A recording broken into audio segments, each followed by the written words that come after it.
দারুণ মজার সকালের একটা নাস্তা রেসিপি আপনাদের সাথে আজকে শেয়ার করব। আসসালামু আলাইকুম everyone, welcome back to my channel BD blogger Farhana channel থেকে আপনাদের সবাইকে স্বাগত জানাই। কাছে দূরে যেখান থেকে বসে আমার আজকের ভিডিওটি দেখছেন, আশা করছি আল্লাহর অসীম রহমতে সবাই ভালো আছেন। আমরাও আলহামদুলিল্লাহ বেশ ভালো আছি। প্রতিদিনের মতো আজও আরও একটি ডেইলি ব্লগ নিয়ে হাজির হয়েছি। আশা করছি শুরু থেকে শেষ পর্যন্ত আমার ভিডিওর পাশে থেকে যাবেন। অবশ্যই স্কিপ করা ছাড়া ফুল ভিডিওটি কন্টিনিউ করার চেষ্টা করবেন, কোথাও কোনো অংশ আপনাদের কাছে একটু হলেও ভালো লাগবে। আজকে যে নাস্তাটা সকালে তৈরি করব, আমি আলু পরোটা বানানোর জন্য সমস্ত প্রিপারেশন নিয়েছিলাম। একটা আলু পরোটা বানানোর পর মনে হয়েছে আলুগুলো বের হয়ে যাচ্ছে, এ কারণে আমি এভাবে করেই সকালের নাস্তাটা তৈরি করছি। আশা করছি আপনাদের উপকারে আসবে। তো আলু পরোটা একটা বানানোর পর আমি এখন আলু পরোটা না বানিয়ে এখন কিভাবে সকালের নাস্তাটা তৈরি করছি সেটা আপনাদের সাথে একটু শেয়ার করি। প্রথমে আলুটাকে ম্যাশ করে পেঁয়াজ, কাঁচামরিচ, ধনিয়া পাতা, সেই সাথে শুকনো মরিচ আর লবণ পরিমাণ মতো দিয়ে ভালো করে ভর্তা তৈরি করে নিয়েছি। এখন একটা রুটি বানিয়ে দুইটা গোল করে নিচ্ছি একটা মুখার সাহায্যে। তো এখন দেখতে পাবেন আমি কিভাবে পিঠাটা তৈরি করব। এই পিঠাটা বিকেলে সকালে যে কোনো টাইমে নাস্তায় খুব ভালো হয়, আর বাচ্চাদের টিফিনে দিলে তো আর কোনো কথাই নেই। আর এই আলু ভর্তার সাথে যদি আপনারা অন্য কিছু দিতে চান দিতে পারেন, সবজি রোল হিসেবে যেই পুরটা ব্যবহার করে সেটাও দিতে পারেন, অথবা চিকেন দিয়ে পুর তৈরি করতে পারেন, সেটাও ভালো লাগবে। একটা রুটিকে ছোট ছোট করে গোল করে কেটে নিয়েছি, আর মাঝখানে আলুর পুরটা দিয়ে এখন উপর থেকে আবারও আরেকটা রুটি দিয়ে বন্ধ করে দিয়েছি পুরো মুখটা। আর দেখতে পেয়েছেন কিভাবে তৈরি করেছি। আমি আরেকটা তৈরি করে দেখাচ্ছি। আমি আলু পরোটা বানাতে গেলে যেমন আলুর পুরটা ভেতর থেকে বের হয়ে যায়, তেমনি আলুর পুরি বানাতে গেলেও ভেতর থেকে বের হয়ে যায়। পুরি আর আলু পরোটার ভেতরের পুরটা যদি বের হয়ে যায় তাহলে পুরিগুলো খেতে ভালো লাগে না, আর যেই তেলে ভাজা হয় তেলটাও নষ্ট হয় আর একদমই ফুলে ওঠে না। এ কারণে আমি এরকমভাবে আলু পরোটাগুলো বানিয়ে নিচ্ছি, মানে আলু পুরিগুলো। তো এখন তেল বসিয়ে দিয়েছি। আজকে চুলাটা আমি ডাইনিং টেবিলের উপর বসিয়েছি, কারণ রান্নাঘর এখন অনেক বেশি পরিমাণে এলোমেলো হয়ে আছে, এ কারণে রান্নাঘরে আর বসাতে পারছি না। তো এ কারণে ডাইনিং টেবিলের উপর বসিয়ে গরম গরম ভেজে দিব, আর আপনাদের ভাইয়া খেয়ে চলে যাবে। বর্তমানে আমার বাসায় একদমই গ্যাস থাকে না, এই কারণে প্রতিদিনই ইলেকট্রিক চুলাতে রান্নাবান্না করতে হয়। কিছুই করার নেই, পেট যদি বাঁচাতে হয় তাহলে ইলেকট্রিক চুলা দিয়েই রান্নাবান্না করতে হবে, না হলে গ্যাসের চিন্তা করলে খাওয়া দাওয়াই বন্ধ করে দিতে হবে। এই অবস্থা চলছে আমার ঘরে। আমি বুঝতে পারিনি আলু পরোটাগুলো এত পরিমাণে মজা হবে। আলহামদুলিল্লাহ, খাবার পর আপনাদের ভাইয়া খুব খুশি হয়েছে, কারণ আলু পরোটাগুলো আমি যেরকম ভেবেছি তার চেয়ে অনেক বেশি মজা হয়েছে।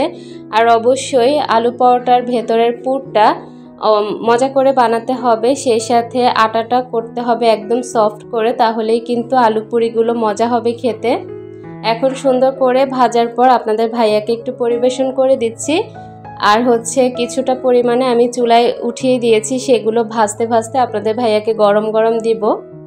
ভিডিওর এই পর্যায়ে আমার প্রিয় আপুদের কাছে ছোট্ট একটি রিকোয়েস্ট করতে চাই, যদি ভিডিওর কোনো অংশ আপনাদের কাছে একটু হলেও ভালো লাগে তাহলে প্লিজ আমার চ্যানেলটিকে সাবস্ক্রাইব করে আমার পাশে থেকে যাবেন। নিত্য নতুন ভিডিও পাওয়ার জন্য নোটিফিকেশন বেল আইকনের অল অপশনটি প্রেস করে দিবেন, এতে করে যখনই ভিডিও আপলোড করব সবার আগে আপনাদের কাছে নোটিফিকেশন পৌঁছে যাবে। আপনারা চাইলেই আমার সেই সকল ভিডিওগুলো দেখে নিতে পারেন। আপনাদের ভাইয়া নাস্তা করতে বসে পড়েছে, আর আমাকে বলছিল যে এভাবে করে রান্না করতে করতে যদি খাওয়া যেত তাহলে কিন্তু অনেক ভালো হতো, তাই না? তো আমি বললাম যে দুপুরের রান্না বান্না করে এভাবে খাওয়ানো তো যাবে না, তবে সকালের নাস্তাটা তোমাকে আমি এভাবে ভেজে খাওয়াতে পারবো। তো তার কাছে খুব ভালো লেগেছে, সে একদম গরম গরমগুলোই খাচ্ছিল আর খুব মজা করে তৃপ্তি সহকারে খাচ্ছে। আমি একটু সালাদ কেটে দিয়েছি, সেই সাথে টমেটো সস দিয়ে এই পুরিটা খেতে তার কাছে খুব ভালো লেগেছে। আমার হাজবেন্ড খাওয়ার পর আমি আমার বাচ্চারা সবাই মিলে খেয়ে নিব। এখন আপনাদেরকে একটা ভেঙে দেখাচ্ছে, আমি বলছিলাম তুমি একটা সুন্দর করে ভেঙে দেখাও, তবে সে কোনোভাবেই পারছিল না। এখন আমি আপনাদেরকে একটা ছিঁড়ে দেখাচ্ছি কতটা মজার হয়েছে দেখতে। দেখতে যেমন মজার হয়েছে আলহামদুলিল্লাহ খেতেও খুব ভালো লেগেছে। উপরের অংশটা একদম ক্রিস্পি ছিল আর ভেতরেরটা খুবই সফট ছিল। আপনারাও চাইলে এভাবে বাসায় তৈরি করে খেতে পারেন, আপনাদের কাছেও খুব ভালো লাগবে। সকালে নাস্তা টাস্তা শেষ করে আমি কিছুক্ষণ পরিমাণ বসেছিলাম। গতকালকে থেকে আমার প্রচুর পরিমাণে পায়ে ব্যথা, এই কারণে অনেকক্ষণ বসেছিলাম। তো এখন তো আর বসে থাকলে হবে না, সংসারের কাজকর্মগুলো করতে হবে। কিছুক্ষণ পর কাজের আপা চলে আসবে, আর আজকে হচ্ছে কাজের আপাকে দিয়ে চেয়ারের কাভারগুলো একটু ধোয়াবো। তো আমি ভাবছি যে কাজের আপা আসার আগে এগুলো সব রেডি করে নেই, খুলে তারপর হচ্ছে উনি আসলে উনি নিজেই ভিজিয়ে নেবে। আমাকে ভিজাতে মানা করেছে, কারণ উনি যদি না আসে তাহলে তো এগুলো কে ধুবে, এ কারণেই আমাকে ভিজাতে মানা করেছে। বলেছে যখন আমি আসব তখন আমি নিজেই ভিজিয়ে নিব। টেবিলের উপরটা আজকে একটু নতুন করে সাজাবো, মানে একটা রানার দিব মাঝখানে, এরকমভাবে সাজালে ভালো লাগে। তবে আমার টেবিলের উপরের কাভারটা একদমই নষ্ট হয়ে গিয়েছে। খুব তাড়াতাড়ি আমাকে একটা টেবিল ক্লথ কিনতে হবে, আর কিনবো একটু ভালো দেখেই কিনবো, এই কারণে কিছুটা দিন একটু অপেক্ষা করছি। সেই সাথে আমার এই ডাইনিং টেবিলের পাশে যে জানালাটা আছে এখানের জন্য একটা পর্দার প্রয়োজন। পর্দা তো আমি যে কোনো সময় আনতে পারি, কিন্তু পর্দা লাগানোর যে স্ট্যান্ডটা সেটা আমার এই বাসাতে এখনও করা হয়নি। তো সেটা করে এখানকার একটা পর্দা দিতে হবে খুব জলদি। সেই সাথে চেয়ারের কাভার, টেবিলের কাভার সবই চেঞ্জ করব, আবার নতুন করে সাজাবো সব কিছু। তো যখন সাজাবো তখন ইনশাল্লাহ আপনাদের সাথে শেয়ার করব। ট্রেটাকে একটু ভালো করে গুছিয়ে নিয়েছি, সেই সাথে কিছুটা পরিমাণ টুথপিক আমি রেখেছি একটা ছোট্ট কাপে। একদিন আমি শপিং করতে গিয়েছিলাম সংসারের কেনাকাটা, তখন হচ্ছে আমি একটা টুথপিক হোল্ডার দেখেছি, আমার এত পরিমাণে ভালো লেগেছিল। তবে তখন আমার হাতে টাকা ছিল না বলে আনতে পারিনি। পরবর্তীতে যখন আমি গিয়েছিলাম আনতে তখন আর খুঁজেই পাচ্ছি না, এখনও পর্যন্ত আমি খুঁজতেছি তবে খুঁজেই পাচ্ছি না সেটা। আর আমার এরিয়াতে এইসব শো পিসগুলো একটু কম পাওয়া যায়, এ কারণে হচ্ছে ঝামেলা। তো কখনো যদি টুথপিক হোল্ডার পেয়ে যাই তখন আমি কিনে আনবো, কারণ একটা টুথপিক হোল্ডারের খুবই প্রয়োজন। এদিক থেকে চেয়ারের কাভারগুলো আমি খুলে নিয়েছি, আর টেবিলটাকে খুব ভালো করে পরিষ্কার করে নিয়েছি। এখন হচ্ছে ড্রয়িং রুমের জানালাটা খুলে আপনাদেরকে একদম সুন্দর একটা কৃষ্ণচূড়া ফুলের গাছ দেখাচ্ছি। ভরপুর কৃষ্ণচূড়া ফুটার সময় এখন, আর প্রচুর পরিমাণে কৃষ্ণচূড়া ফুল ফুটে থাকে এই গাছটাতে। আমার একদম ড্রয়িং রুমের পাশেই হচ্ছে এই গাছটা, আর এত পরিমাণে ভালো লাগে কি বলবো আপনাদেরকে। আজকে তো পুরো গাছটা আপনাদের সাথে ভিডিও করে সেরকমভাবে দেখাতে পারিনি, কোনো একটা সময় পুরো গাছের ভিডিওটা দেখাবো।